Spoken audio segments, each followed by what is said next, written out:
really wrote that note, I must have written it only 2 hours before I found it. 2 hours before I found it, I was 400 miles away. I told this to the police. I watched the officer's face. He didn't believe me, because the records said something different. That's what broke me. Not the note, not the handwriting, the records. It was a 14-hour drive. I know because I counted, not the miles, the hours. When you're alone on a highway at night, your brain starts doing strange things. You stop thinking in destinations. You think in time. How many more hours? How many more songs? How many more cups of gas station coffee before you can finally stop? I'd been out of town for 11 days. A work project, the kind that pulls you away before you're ready and spits you back out when it's done with you. I didn't even pack well. 3 days worth of clothes for 11 days. I washed things in hotel sinks. I ate alone every night. I video called my sister twice and told her I was fine both times because saying anything else felt like too much effort. The last morning, I woke up at 6. Checked out by 7. The hotel receptionist handed me my receipt without looking up. The parking garage smelled like exhaust and wet concrete. My car was on level 3, spot 14. I remember the detail because I'd had to write it on my hand the first day so I wouldn't forget. I loaded my bag, started the engine, sat there for a minute. I don't know why I sat there. I wasn't tired yet. I hadn't even left. Something just made me pause. Some feeling I couldn't name, like a hesitation that didn't belong to me.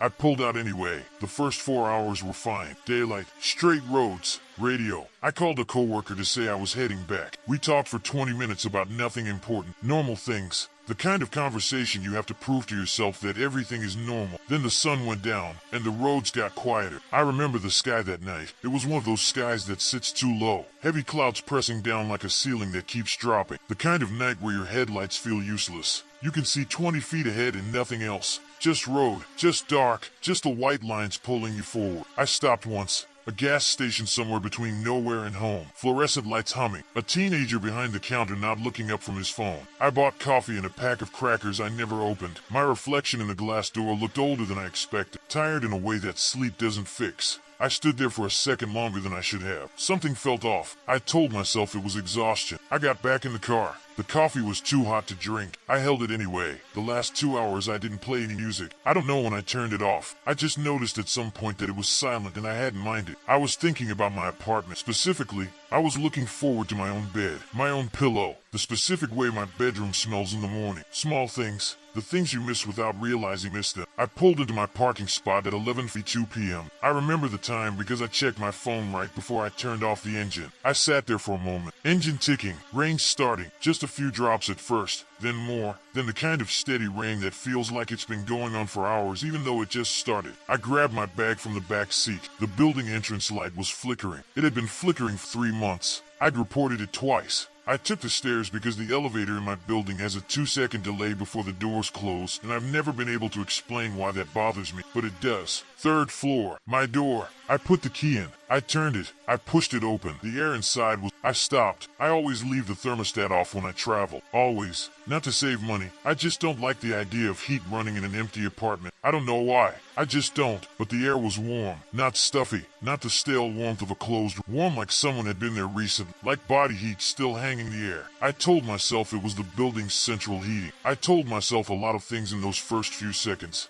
I stepped inside and hit the light switch. That's when I saw the note. It was on the kitchen counter. A single sheet of white paper, slightly off-center, like it had been placed quickly. I didn't even fully register what it was at first. My brain said mail or takeout menu, and I almost walked past it. Then I saw the handwriting. Mine. I know my handwriting. I've been writing the same way since I was 16. The slight leftward lean on the capital letters. The way my G's loop too wide. The hard press on the last word of every sentence. Like I'm always trying to finish something. 2 words. 1 sentence. Don't go back. I stood in my kitchen holding that note for a long time. The paper felt normal. Copy paper. The kind I have in the drawer next to the fridge. I checked. The drawer was open slightly. The stack inside was 1 sheet shorter. My handwriting. My paper. My apartment. 11 days of being somewhere else. I put the note down. I told myself there was a logical explanation. I walked to the front door and checked the lock. No scratches. No damage. Locked behind me the way it always locks. I checked the windows in the living room, both latched from the inside. I checked the bathroom, window latched, nothing disturbed. Towels in the same place I left. My dry shampoo still tilted at the same angle against the wall. I almost convinced myself. Then I checked my phone. No calls I didn't remember making. No notes app entries. Nothing in my camera roll I hadn't taken. I went through everything twice. The last photo I had taken was at a restaurant 3 days ago, 400 miles away. My coworker and I, laughing at something I couldn't remember any. I looked at the note again. The ink wasn't fully dry. I touched the edge of one letter, just barely, the faintest smear. Not wet, not dry either, somewhere in between. A ballpoint pen takes about 20 to 30 minutes to fully set on standard copy paper. I know this because I used to work in a print shop during college. That detail had lived in some unused corner of my brain for 15 years and chose that exact moment to resurface. 20 to 30 minutes. I had been in my car 20 minutes ago. I set the note down carefully, like it might react to sudden. I looked toward the hallway. My apartment is not large. Living room, kitchen, 1 bedroom, 1 bathroom, a hallway that connects them all. It takes 8 steps to walk from one end to the other. I know because I counted them once during a sleepless night. The bedroom door was half open. I always close it fully when I leave. Always. I don't know why. A habit, a ritual, something my brain decided was necessary years ago. But it was half open. I didn't move for a full minute. I stood in the kitchen and I just listened. The rain outside, the building's piped somewhere deep in the walls. My own breathing, which had gotten quieter without me telling it to. The kind of quiet your body goes into when it's trying not to be heard. That's when I noticed something else. The chair at my kitchen table. I have 2 chairs.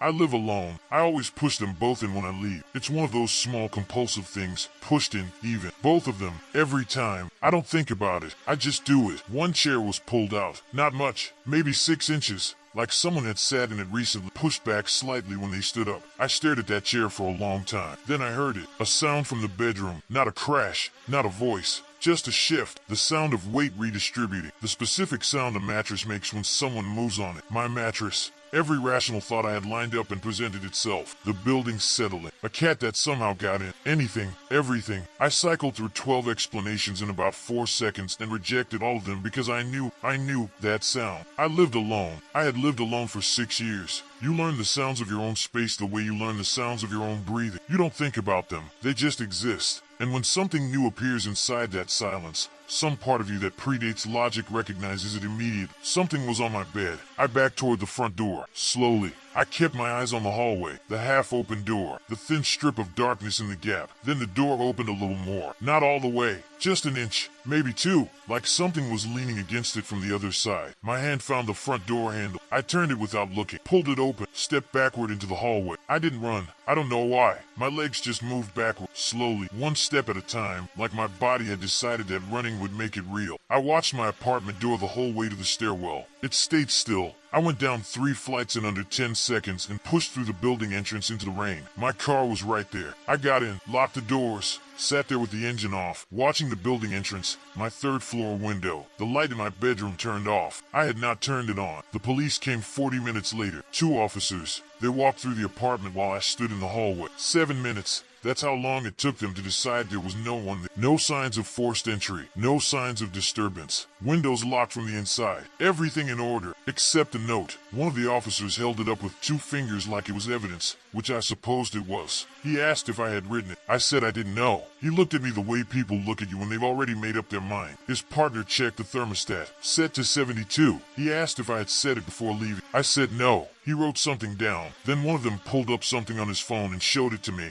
A grainy image. Black and white. The timestamp read 9:31 p.m. that night. My building's entrance camera. A figure walking through the front door. My jacket, my bag, my build, my walk. I watched myself push through that door 2 hours before I arrived. Same jacket, same bag, same everything, except I was 400 miles away at 9:31 p.m. I have a gas station receipt with a timestamp to prove it. The officer said the image was clear and he said there was no sign of a break-in. He said sometimes people don't remember things when they're tired. He said it gently. The way you say something to someone you think is coming apart. They left. I sat in my car until 4 a.m. I watched the window. It stayed dark. I stayed at a hotel that night. And the next. On the 3rd night, I made myself go back. I stood outside my own door for 5 minutes before I could make myself put the key in. The locksmith came the next morning. He found nothing unusual. No signs of copy. No tampering. He replaced the lock, took my money, and left. I went through the apartment inch by inch that afternoon. I don't know what I was looking for. Proof. Some small thing out of place that would explain everything. I found nothing. Everything was where it should be. The chair was pushed back in. The copy paper stack looked untouched. The The note was gone, taken by the police.